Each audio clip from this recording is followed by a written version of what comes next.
जय श्रीराम भावानो, पाहू शकता आपण आता ब्लोअर काढलेला आहे ट्रॅक्टरचे फवारे मारण्यासाठी. पहिले नंबर 1 प्रोसेस, पहिले ब्लोअर धुवायचा. हे बघा पाहू शकता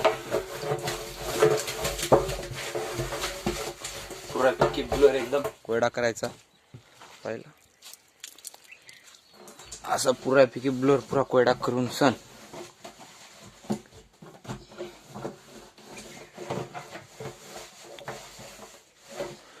आपली फवारणी पुरेपूर एकदम प्रॉपर लागते.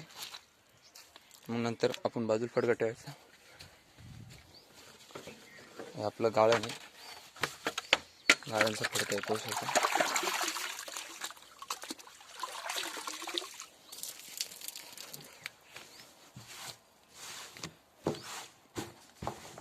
पुरं गाळण असं ठेवलं. गाळणचं वरचं झाकण एकदम फिट